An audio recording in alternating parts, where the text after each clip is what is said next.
Halo guys, Assalamualaikum warahmatullahi wabarakatuh. Kembali lagi bersama saya Bobby Herian.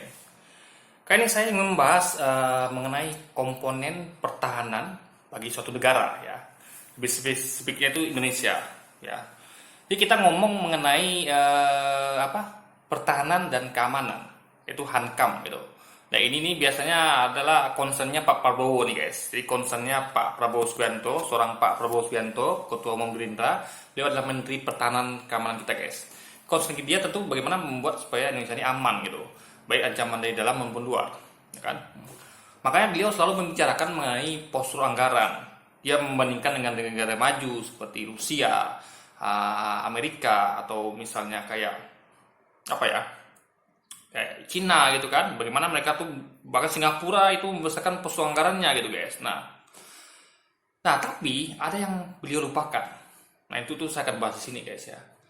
Eh, Bicara mengenai pertahanan keamanan itu bukan bicara mengenai hanya mengenai militer, enggak guys. Tapi ingat ada komponen lain pertahanan di negara tersebut. Nah itu ada di luar militer. Jadi kita ngomong masalah keamanan itu bukan hanya militer ya. Kalau Anda bayangkan coba kalau ada negara lain menyerang Indonesia atau menyerang suatu negara, apakah hanya militer yang ikut terlibat? Tidak, kecuali kalau Anda menyerang negara lain ya. Dalam posisi bertahan, namanya kita ngomong pertahanan ya, artinya kita diserang, kita nggak mengharapkan kita menyerang negara lain guys, jangan sampai ya. Nauzubillah misalnya kita sampai menyerang negara lain, kita tuh haruslah mengambil sikap aktif dalam bertahan gitu. Kita tidak ingin menyerang negara lain. Jadi kita tuh hanyalah posisinya itu adalah bertahan, gitu kan? Nah jadi untuk itu ya komponen dibutuhkan tuh bukan cuma militer, tapi ada yang satu dilupakan itu rakyat itu sendiri. Nah, kalau kita ngomong mengenai Indonesia ya, kita lihat sejarah masa lampau, bagaimana yang dulu itu belum ada militer guys, belum ada Indonesia belum ada. Jadi dahulu tuh komponen tuh murni adalah rakyat dan juga kerajaan. Nah, kerajaan mungkin punya militer yang pasukan, tapi kebanyakan yang berjuang di lapangan tuh bukan cuma prajurit kerajaan, tapi juga rakyat. Di tiap tempat tuh rakyat melawan penjajah gitu kan. Nah, jadi suka nggak suka, mau nggak mau, rakyat harus dimasukkan dalam komponen pertahanan. Nah, untuk spesifik Indonesia kita bahas ya guys. Kita harus lihat komposisi rakyat Indonesia ini siapa yang pemegang sahamnya itu besar. Jangan lupa, Indonesia pemegang saham itu besarnya dari dulu sampai sekarang itu adalah selalu umat Islam dan selalu lagi umat Islam. Jumlahnya sangat dominan sekali. 90% lebih ya, mungkin yang data terakhir itu saya lihat ada 86%, ada juga 90%, intinya adalah di atas 86% lah intinya. Nah itu semuanya umat Islam. Kita di sini bukan masuk untuk mengkerdilkan umat agama lain, tapi kita lihat isi stakeholder negeri ini, dan kita adalah negara dengan jumlah populasi muslim terbesar di dunia. Nah itu adalah suatu aset yang homogen yang bisa kita manfaatkan untuk pertahanan keamanan negara, gitu guys. Nah, cuman tentu sebagai komponen pertahanan negara tentu harus yang terbaik. Karena seperti juga tentara militer itu dilatih dengan baik. Mereka mendapatkan pendidikan ketentaraan, kemiliteran, pendidikan akhlak, moral, mental, disiplin segala macamnya gitu kan. Sehingga manusia-manusia militer yang terbaik gitu. Nah, kita tetap mengharapkan rakyat kita tuh mendapatkan pelatihan militer juga gitu. Enggak, karena militer haruslah latihan militer hanyalah dilakukan bagi orang yang bekerja sebagai seorang militer gitu. Rakyat nggak perlu. Cuman rakyat juga pandai, cerdas. Mereka juga akan memperkuat diri. Mereka akan latihan bela diri. Mereka akan latihan menembak, latihan memanah, berkuda untuk memperkuat diri. Mereka juga akan latihan fisik tentunya, apapun itu yang mereka bisa, olahraga gitu guys, ya kan. Bahkan mereka juga akan meningkatkan kapasitas intelektualnya, menjadi cerdas dan segala macam, sehingga mereka menjadi rakyat yang kuat yang akan berperan dalam komponen pertahanan negara di luar militer atau TNI guys. Nah, jadi bagaimana supaya rakyat ini sejahtera gitu. Dan ingat, sejahtera itu bukan mengarah ke kapitalisme ya, sehingga mereka tuh bisa memompa motivasi dan dan diri mereka sehingga menjadi manusia lebih baik lagi. Mereka harus dikasih asupan pendidikan yang baik, ekonomi yang baik, akhlak yang baik, mental yang baik, sehingga mereka tuh menjadi manusia unggul. Yang unggul ya bisa nanti dijadikan bela negara selain tentara tentunya. Nah, jangan lupa umat Islam memiliki spesialisasi dibanding umat lain. Umat Islam adalah umat yang mana mereka punya semangat jihad. Jangan lupakan itu. Mereka semua punya semangat jihad fisabilillah ya. Dimana kalau mereka mati syahid ketika mereka membela agama, bangsa, negara, mereka akan dihadiahkan pahala mati syahid. Ini pahala yang sangat luar biasa ganjarannya. Pahala yang sangat luar biasa efeknya gitu. Sehingga orang akan rela mengorbankan jiwa raganya demi mati syahid membela agama, bangsa, dan negara. Dan ini merupakan suatu hal yang luar biasa yang tidak ditemui pada umat-umat agama lain.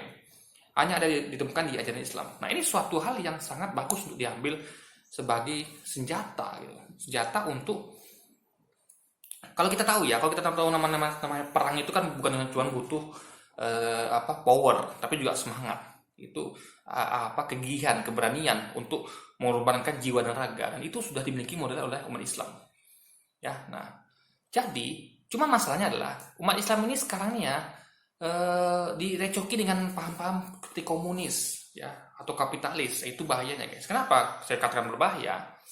Komunis akan menjauhkan umat beragama dari Tuhan, dari Allah gitu. Mereka akan anti dengan agama.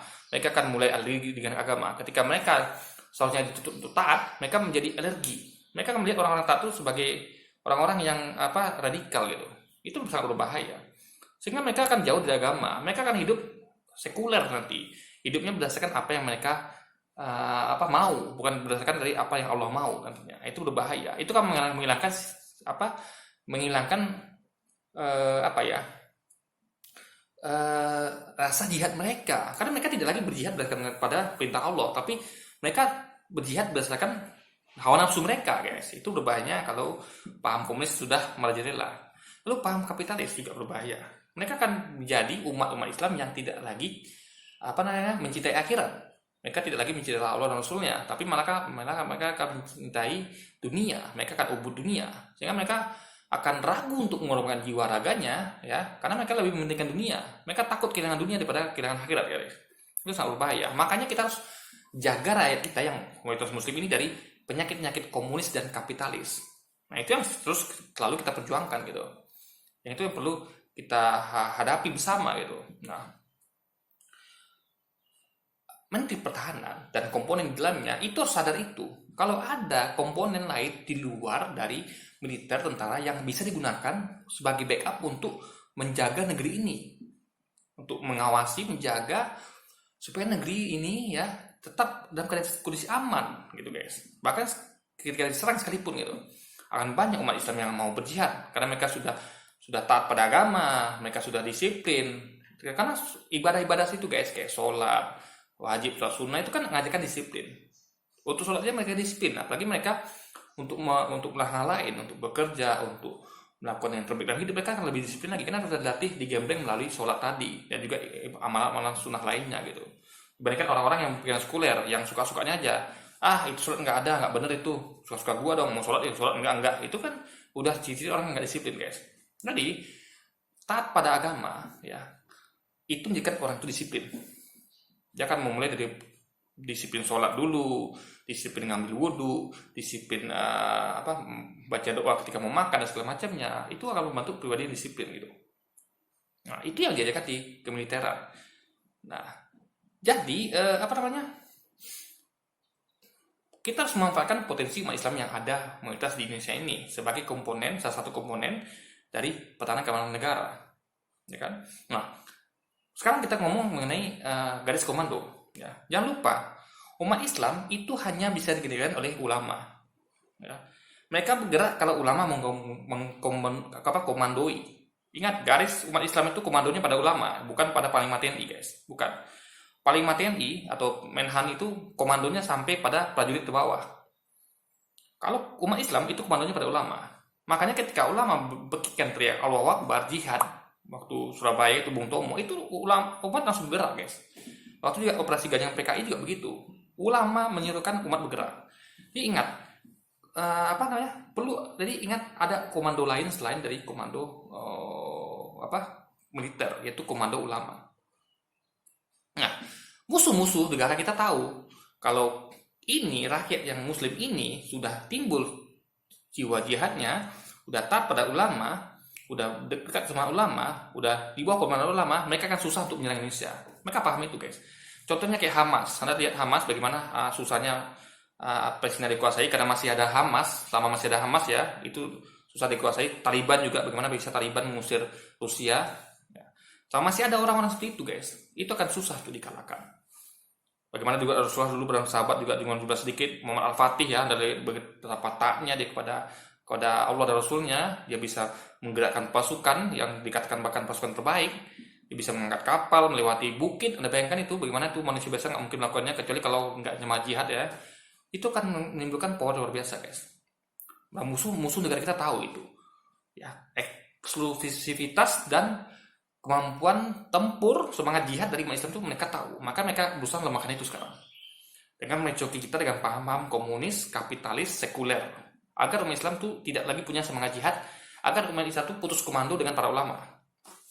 Mereka mengkriminalisasi, mereka berusaha menjalankan taktik mengkriminalisasi ulama, ya, membuli ulama, menghina ulama, menjatuhkan harkat martabat ulama, agar umat Islam ini lepas komando dari ulama, guys. Sehingga ketika ulama ngomong nanti, banyak umat yang tidak lagi ikut komando. Baik lagi umat yang tidak percaya pada ulamanya. Itu tidak sampai terjadi. Karena kalau sampai terjadi, ya, nanti militer akan kerja sendiri untuk mempertahankan negeri ini. Anda tidak akan bisa menggunakan umat Islam. Karena umat Islamnya sudah seperti anak ayam yang tercerai dari induknya. Ingat, ada 2 garis komando di pertahanan keamanan Indonesia, terutama yaitu garis komando dari ulama dan garis komando dari militer. Nah, militer di depan, ulama di belakang, ya kan? Tapi ketika diserang Indonesia, otomatis ulama akan di depan juga nanti bersama para umat Islam tentunya. Kami umat Islam tentu bukan sebagai prajurit akan tunduk pada ulama dibandingkan dengan Panglima TNI. Dan ingat, rakyat ini gratis, ya. Nggak seperti militer, ya guys. Kalau kita bahas ya tuntas ini ya, rakyat ini nggak seperti militer, umat Islam ini nggak seperti militer, nggak seperti prajurit, yang harus ada kosnya. Anda harus menggaji prajurit, membekali dengan peralatan, dengan pelatihan, dengan biaya hidup, bahkan ada lagi kos peralatan tempur, pembelian perawatan gitu kan, guys. Ada banyak komponen yang ada kosnya gitu. Nah, kalau umat Islam itu gratis, Anda tinggal pakai. Ketika dibutuhkan mereka ada gitu. Nggak perlu ngomong pun mereka akan bergerak gitu. Karena mereka punya kewajiban untuk membela agama, bangsa dan negara dari ancaman luar, guys. Maupun dari ancaman dalam. Jadi kewajiban menjaga agama, bangsa negara itu ada dalam diri tiap muslim. Itu diperintahkan oleh Allah dalam agama Islam, dalam Quran dan hadis gitu. Bela negara, bela agama, ya kan, itu diajarkan, bela bangsa diajarkan dalam Al-Quran dan hadis. Nah, jadi militer harusnya merangkul ulama, karena ulama lah garis komando tertinggi umat Islam Indonesia, yang mayoritas rakyat Indonesia ini muslim. Jadi selayaknya, seyogyanya petinggi militer itu seharusnya kerjasama dengan ulama, jalin kolaborasi mesra, karena Anda berdua lah nih, petinggi militer dan petinggi ulama yang diharapkan untuk bisa mempertahankan negeri ini dari ancaman dari luar maupun dalam. Karena Anda lah stakeholder terbesar, pemegang garis komando terbesar di negeri Indonesia tercinta ini. Karena Anda yang bisa menggerakkan umat dan menggerakkan prajurit tentunya, nggak ada yang lain. Umat Islam tidak akan mau dengar itu apa kata yang lain, dia hanya mau dengar kata ulama. Nah, untuk itulah makanya musuh-musuh kita yang dari dalam dan luar itu paham strategi ini, mereka paham. Untuk itu saya sampaikan di sini agar Anda juga paham. Strategi itu sedang mereka lancarkan dengan gencar, mereka menyuntik dengan doktrin-doktrin sekuler, liberal, kapitalisme dan komunis. Dan itu perlu kita waspadai. Akan membuat umat Islam menjadi lemah, umat Islam yang tidak lagi punya semangat jihad, umat Islam yang ubud dunia dan jauh dari ulama dan jauh dari agama. Itu sangat berbahaya. Jadi kuncinya untuk pertahanan negara adalah bentuk postur militer yang besar, yang kuat, dan juga jadikan harmonisasi hubungan yang besar dengan para ulama, dengan umat Islam terutama, karena umat Islam itulah prajuritnya gitu kan, ulama komandonya, umat Islam prajuritnya. Jadikan mental umat Islam itu seperti TNI, Polri, yaitu punya disiplin, taat agama, punya akhlak yang baik, tidak kapitalis, tidak sekuler, tidak liberal, tidak komunis, niscaya Indonesia akan hebat. Tidak akan ada yang berani, kalau itu terjadi, tidak akan ada yang berani mengganggu Indonesia. Karena mereka tidak akan hanya berhadapan dengan tentara atau militer, tapi berhadapan dengan umat Islam beserta para ulama, yang merupakan yang jauh jumlahnya lebih besar daripada jumlah prajurit yang kita miliki, guys. Ya. Jadi mungkin sekian dulu yang mau saya sampaikan, guys, ya. Sedikit ide dan saran saya gitu kan. Sedikit yang mau saya sampaikan. Mudah-mudahan ini jadi sedikit ilmu bagi kita semua, jadi pandangan baru. Kalau kita seharusnya sadar ini kalau kita ngomong tentang komponen pertahanan negara itu bukan hanya ngomong tentang militer, tapi ada komponen rakyat di dalamnya. Dan khusus Indonesia, komponen terbesar adalah umat Islam yang jumlah 90%, ya. Yang itu ada pada Komando Garis Ulama. Nah, itu harus diperhatikan oleh saya nggak ngomong mengenai pemerintah, ya. Saya nggak peduli dengan pemerintah saya hanya peduli pada TNI. Karena selama ini, ya, yang berjuang bahu-bahu untuk bagaimana kita merdeka dan juga untuk kita ini lepas dari komunis tuh hanya dua komponen yang saya hargai dan saya akui memang kinerja dan pengaruh dan tempat terjangnya, yaitu TNI, ya, atau militer, dan juga umat Islam beserta ulama. Gak ada yang lain, guys, ya, gak ada lain, cuma dua itu yang selalu dari zaman penjajahan sampai lulusan PKI sampai sekarang yang konsen cuma dua itu aja. Makanya sekarang formasi kami itu sudah lihat kan, di situ ada Pak Gatot Nurmantio, ya kan, beliau adalah tentara yang luar biasa, ya, mantan panglima yang luar biasa. Dia ngerti bahayanya komunis, mengerti bahayanya kapitalis, sekuler, beliau ngerti. Beliau lah wakil yang kita lakukan dari komponen tentara, juga bersama purnawirawan lain, ya, banyak itu, termasuk juga Bapak SBY, ya, Pak AHY itu juga saya kagumi juga tuh, karena dia konsen juga hal itu, dan juga jenderal-jenderal lain yang mengerti akan hal ini, ya. Juga komponen ulama juga masuk kan ke kami, kan, ada Profesor Din Sabsudin dan juga 212 dan segala macam. Jadi ini sudah indah, guys. Jadi kelompok kami sudah indah. Di sini sudah terjadi kesadaran antara militer, ya, petinggi TNI walaupun mantan, ya, beserta dengan ulama dan umat Islam. Ini keren sekali. Maka saya dukung kami, ya. Umat Islam umat Islam harus kolaborasi dengan militer, dengan TNI. Kalau prioritas saya ngambil pusing. Oke, ya, mungkin sekian dulu video saya kali ini. Sampai jumpa lagi di video selanjutnya. Wassalamualaikum warahmatullahi wabarakatuh.